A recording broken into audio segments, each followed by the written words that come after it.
establish the fact that you find that in Scripture, you still have yet to discount the fact that the other apostles were given the same ability. You still have yet to discount the fact that Paul, in looking at Peter, never mentions it, never writes to him, mentioning the fact that he's the head of the church, and well, on and on and on. Well, see, the problem with your on and on and on is that, you don't accept, the Catholic, understanding of, well, pointing out of all the data, where Peter is head. As a matter of fact, as Dr. Martin himself said, that Peter clearly takes the dynamic leadership of the church after the ascension of Jesus. For 3 chapters, and then he disappears. 3 chapters and chapter 10.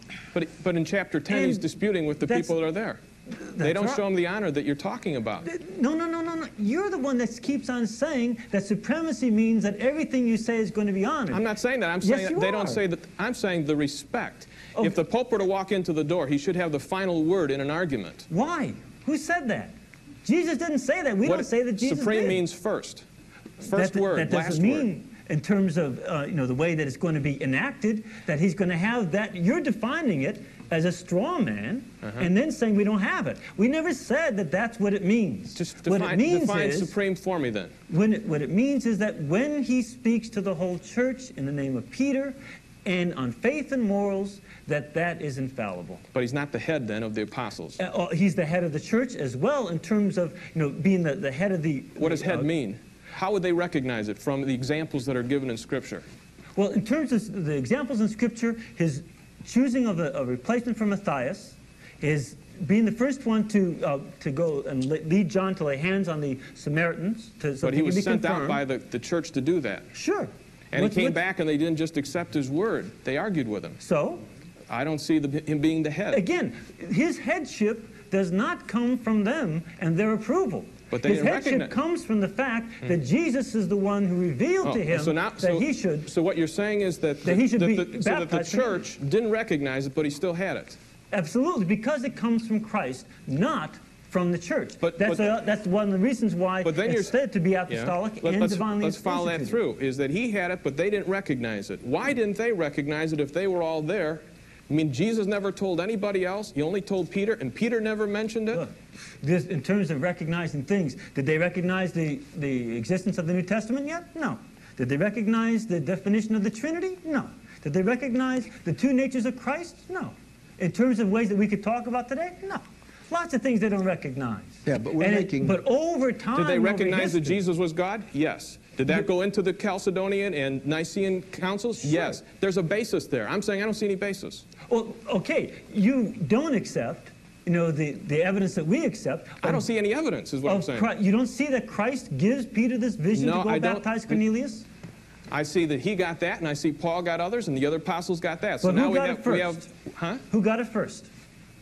Okay. And who got it by vision first? That's why we would say the keys to the kingdom are the declaratory power which Peter exercised. Yes. And then the other apostles also went and exercised it as well. And that's all it means. And we also, no, it's not all that it means. One of the things that also we see develop in the history of the church, just like we see the development of the Christological and Trinitarian doctrines, is that Peter's role among the other apostles, because we don't deny that the other bishops, the successors of the College of Apostles, have authority to bind and loose. We don't deny that at all. They do. In local areas, they have authority that the Pope does not have in their diocese. They can make rules in their diocese apart from the Pope, the way states can apart from the federal government. Okay, Dr. Martin, we need a final word from you here because we're out of time. Let me summarize what I hear you saying, though. You're saying that the church there did not recognize Peter as head. Peter had that headship from Jesus. Right. Okay? Now, I really am amazed that you would say that. Well, first of all, I didn't say that they didn't recognize the head. There's not that full-blown, kind of description of supremacy and headship that you would like to have us describe, and also that happens later on in history. He has an authority that comes from Jesus, in Matthew 16, Luke 22, and Acts 10. It still has to be proved that that's the kind of authority. We agree that it's a declaratory. We see one example of that, and then Peter fades. That's the record.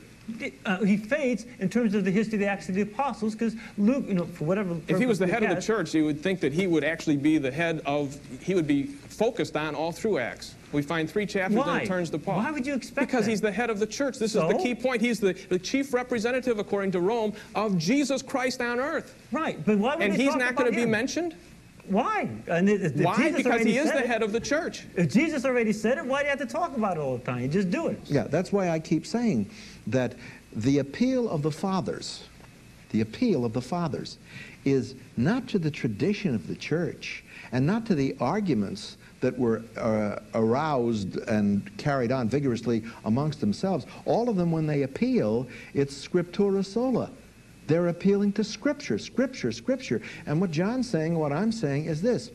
If you want to believe that the church made the Scripture, you have a problem, because the kerygma, which was the preaching of the gospel, was not inscripturated totally until the close of the 1st century.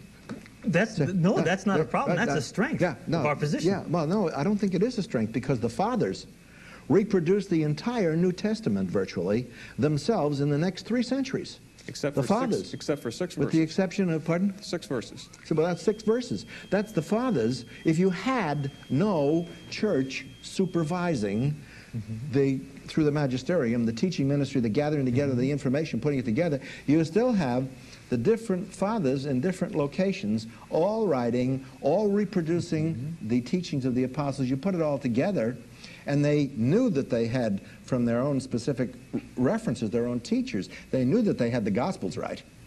They knew they had the book of Acts right. So they subjected everything to the canon of the Gospels and Acts to test the epistles. Now, that's how they arrived at the information. It wasn't somewhere down the line at the year 364.